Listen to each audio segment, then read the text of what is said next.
Conversando com Deus, parte 12.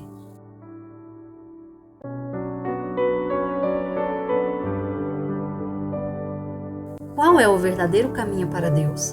É através da renúncia, como acreditam alguns iogues? E quanto ao que chamam de sofrimento? O sofrimento e o ato de servir são o caminho para Deus, como afirmam muitos filósofos? Conquistamos o direito de ir para o céu sendo bons, como pregam tantas religiões? Ou somos livres para fazer o que quisermos, violar ou ignorar qualquer regra, rejeitar as doutrinas tradicionais, satisfazer os próprios desejos e, dessa forma, atingir o nirvana, como dizem tantos místicos da nova era? Qual é o caminho? Padrões morais rígidos ou liberdade total? Valores tradicionais ou agir de acordo com as circunstâncias que se apresentam? Os 10 mandamentos ou os 7 passos para a iluminação? Você tem uma grande necessidade de que seja um caminho ou outro. Não poderiam ser todos eles? Não sei, eu estou perguntando ao Senhor.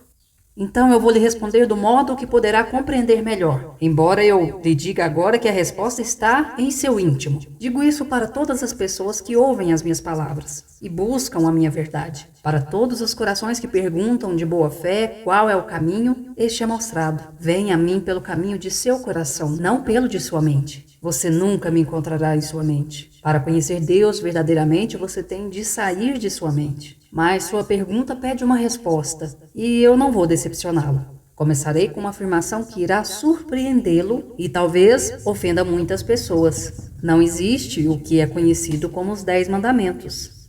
Ah, meu Deus, não? Não. Em quem eu iria mandar? Em mim mesmo? E por que esses mandamentos seriam necessários? Tudo o que eu quero é. Então, por que seria preciso dar ordens a alguém? E se eu tivesse dado ordens, elas não seriam automaticamente cumpridas? Como eu poderia desejar tanto alguma coisa para ordená-la e depois vê-la não ser realizada? Que tipo de rei faria isso? Que tipo de governante? E, no entanto, eu lhe digo que não sou um rei ou um governante. Sou simplesmente e respeitosamente o Criador. Mas o Criador não governa, apenas continua a criar. Eu o criei, bendito seja a minha imagem e semelhança. Fiz-lhe certas promessas e assumi compromissos com você. Eu lhe disse, em uma linguagem simples, como será quando se tornar um só comigo. Você é como Moisés foi, alguém que busca a verdade. Como você faz agora, ele também ficou diante de mim, implorando por respostas. Ó Deus dos meus pais, clamou, dignai-vos a mostrar-me. Dai-me um sinal para que eu possa dizer ao meu povo.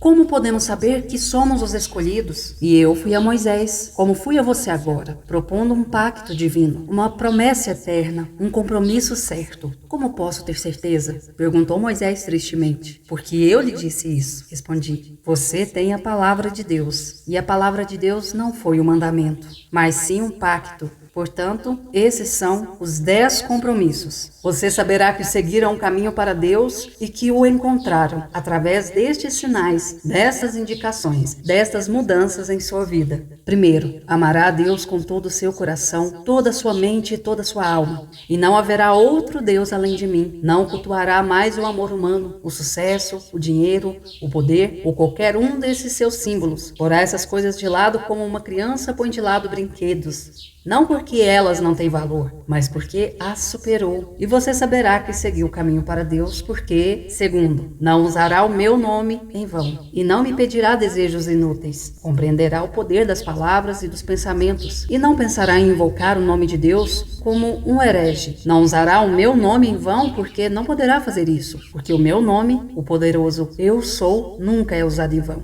Isto é, sem resultado, e jamais poderá ser. E quando você tiver encontrado Deus, saberá. Eu também lhe darei estes outros sinais. Terceiro, você se lembrará de guardar um dia para mim, o sábado, e o considerará santificado. Isso para que não continue com a sua ilusão, mas se lembre de quem e do que você é. E então logo considerará todos os dias e todos os momentos santificados. Quarto, honrará sua mãe e seu pai, e saberá que é filho de Deus quando honrar seu pai, sua mãe, Deus, em tudo que disser, fizer ou pensar. E ao honrar a mãe, o pai, Deus, e seu pai e sua mãe na terra, porque eles lhes deram a vida, honrará todas as pessoas. Quinto, você sabe que encontrou Deus ao observar que não matará, isto é, propositadamente, sem motivo. Porque quando você entender que de qualquer modo não pode pôr fim à vida, toda vida é eterna, não escolherá pôr fim a uma determinada encarnação ou mudar qualquer energia vital de uma forma para outra, sem a justificativa mais sagrada. Seu novo respeito pela vida o fará honrar todas as formas de vida, inclusive as plantas, as árvores e os animais, e exercer influência sobre eles de alguma forma apenas quando isso for absolutamente necessário. E eu também lhe enviarei estes outros sinais, para que saiba que está no caminho. Sexto, você não maculará a pureza do amor com desonestidade ou traição, porque isso é adultério. Eu lhe prometo que quando encontrar Deus, não cometerá. Sétimo, não tomará para si um objeto que não lhe pertence, nem trapaceará ou prejudicará outra pessoa para obtê-lo, porque isso seria furtar. Eu lhe prometo que quando encontrar Deus, não furtará. E não, oitavo, mentirá, e portanto não dará falso testemunho contra seu próximo. Também não, nono, cobiçará a mulher de seu próximo. Por que iria querer a mulher de seu próximo quando sabe que todas as outras podem ser suas? Décimo, não cobiçarás os bens de seu próximo. Por que iria cobiçá-los quando sabe que todos os bens podem ser seus, e todos os seus bens pertencem ao mundo? Você saberá que encontrou o caminho para Deus quando perceber esses sinais, porque eu prometo que quem procurar sinceramente Deus não cometerá mais esses erros. Seria impossível continuar a ter tais comportamentos. Essas são as coisas que você tem liberdade para fazer, não as suas restrições. Esses são os meus compromissos, não os meus mandamentos, porque Deus não dá ordem ao que criou, apenas diz a seus filhos: é assim que saberão que estão vindo para o lar. Moisés perguntou seriamente: como eu posso saber? Dê-me um sinal. Ele fez a mesma pergunta que você faz agora, a mesma que todas as pessoas em todos os lugares têm feito desde o início dos tempos. Minha resposta é igualmente eterna, mas nunca foi e nunca será um mandamento. A quem daria ordens? Quem puniria se meus mandamentos não fossem cumpridos? Só eu existo. Então eu não tenho de cumprir os 10 mandamentos para ir para o céu. Não existe isso de ir para o céu. Só existe um conhecimento de que você já está lá. Existe uma aceitação, uma compreensão, não esforço para ir para o céu. Você não pode ir para onde já está. Para fazer isso, teria de sair de onde está, o que iria contra todo o objetivo da jornada. A ironia é que a maioria das pessoas pensa que tem de sair de onde está para chegar onde quer. E então essas pessoas saem do céu para ir para o céu e passam pelo inferno. A iluminação é o conhecimento de que não há para onde ir, nada a fazer e ninguém em quem se transformar, exceto exatamente quem é neste momento. Sua jornada não leva a parte alguma. O céu, como você o chama, não está em outro lugar, está aqui, agora. Todos dizem isso, todos dizem isso. O Senhor está me deixando maluco. Se o céu está aqui, agora, por que não o vejo? Por que não o sinto? E por que o mundo está em tamanha desordem? Eu entendo a sua frustração. É quase tão frustrante tentar entender tudo isso como tentar fazer outra pessoa entender. Espere um minuto. Está tentando me dizer que Deus fica frustrado? Quem você acha que inventou a frustração? E você imagina que pode experimentar algo que eu não posso? Eu lhe digo que todas as experiências que você tem, eu tenho. Não percebe que estou experimentando o meu eu através de você? Para que mais serviria tudo isso? Se não fosse por você, eu não poderia conhecer a mim mesmo. Eu o criei para poder saber quem eu sou. Não tenho a intenção de acabar com todas as suas ilusões a meu respeito em um só capítulo. Por isso, digo-lhe que, em minha forma mais sublime, que você chama de Deus, não experimento frustração. Ufa, que alívio! Por um minuto, o Senhor me assustou. Mas não porque eu não posso. Simplesmente não escolho experimentar. A propósito, você pode fazer a mesma escolha. Bem, frustrado ou não, eu ainda queria saber como o céu pode estar aqui, se eu não experimento. Você não pode experimentar o que não conhece. E não sabe que está no céu agora porque nunca o experimentou. Veja bem, isso é um círculo vicioso. Você não pode experimentar, ainda não encontrou um modo de fazer isso, o que não conhece. E não conhece o que não experimentou. O que a iluminação o convida a fazer é conhecer algo que não experimentou e, portanto, experimentá-lo. O conhecimento abre a porta para a experiência. E você imagina que é de outra forma. Na verdade, você sabe muito mais do que experimentou. Simplesmente não sabe que sabe. Por exemplo, você sabe que existe um Deus, mas pode não saber que sabe disso. Então fica esperando pela experiência e o tempo todo a está tendo. Contudo, está vivendo-a sem saber o que é como não vivê-la. Estamos andando em círculos aqui. Sim, estamos. E em vez de andar em círculos, talvez devêssemos ser o próprio círculo. Este não tem de ser um círculo vicioso. Pode ser um círculo sublime. A renúncia é uma parte da verdadeira vida espiritual?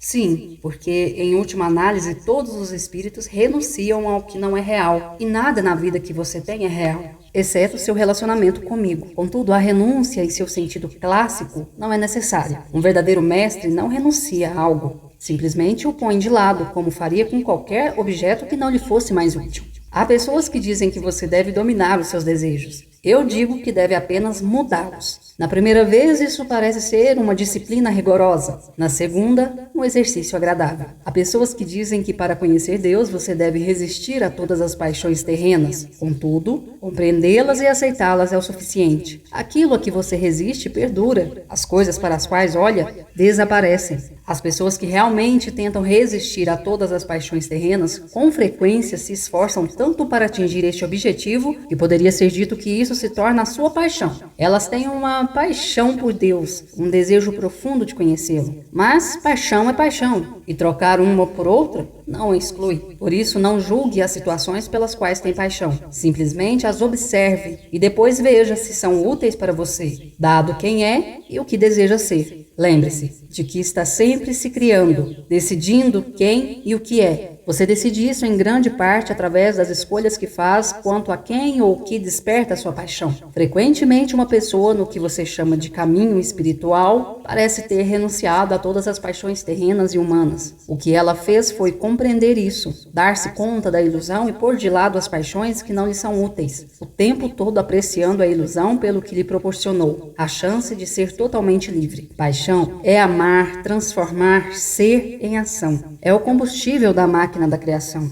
Transforma conceitos em experiências. Paixão é o estímulo que nos leva a expressar quem realmente somos. Nunca negue a paixão, porque isso é negar quem você é e quem realmente deseja ser. Quem renuncia nunca nega a paixão. Simplesmente nega a preocupação com os resultados. Paixão é gostar de fazer. Fazer é ser, como experiência. Contudo, o que é frequentemente criado como parte do fazer? Expectativas. Viver sem expectativas, sem necessidade de resultados específicos, é liberdade, santidade. É como eu vivo. O Senhor não se preocupa com os resultados? Absolutamente não. Eu me alegro com o que crio, não com os resultados. A renúncia não é uma decisão de negar a ação, mas sim de negar a necessidade de um determinado resultado. Há uma grande diferença. O Senhor poderia me explicar o que quer dizer com a frase paixão é amar, transformar, ser em ação?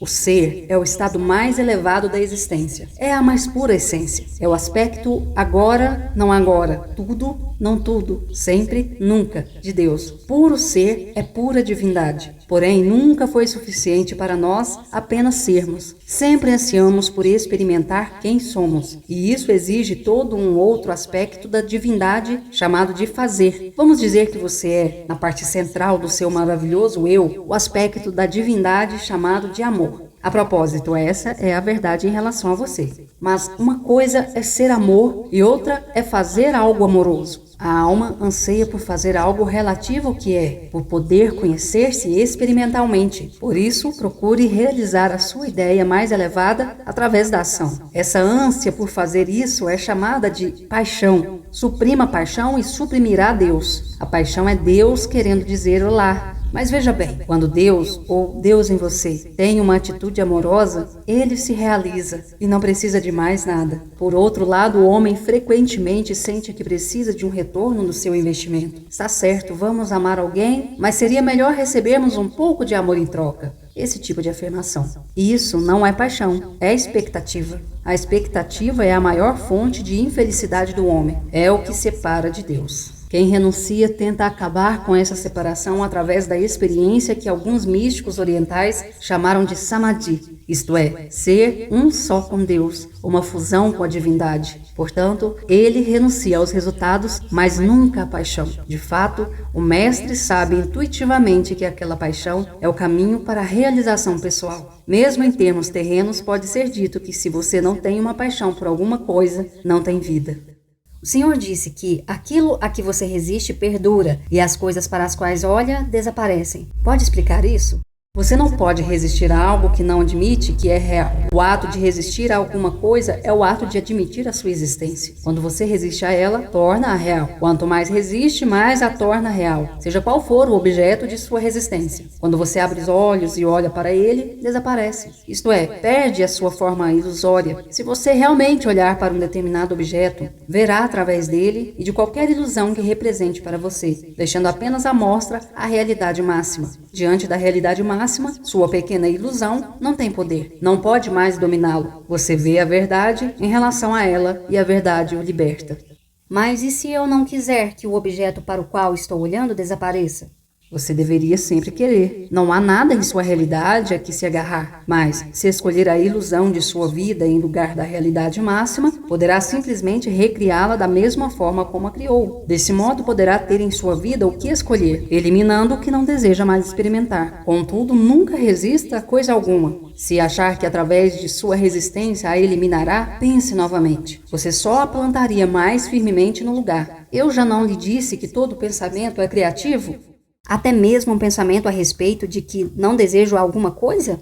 Se não a deseja, por que pensar nela? Não lhe dedique um segundo pensamento. Porém, se tiver de pensar nela, isto é, se não conseguir não pensar, não resista a esse pensamento. Em vez disso, olhe diretamente para o que quer que seja, aceite a realidade como sua criação. Então escolha mantê-la ou não, como desejar. O que determinaria essa escolha? Quem e o que você acha que é, e quem o que escolhe ser. Isso determina todas as escolhas que você já fez e fará em sua vida. E então a vida de quem renuncia é um caminho errado?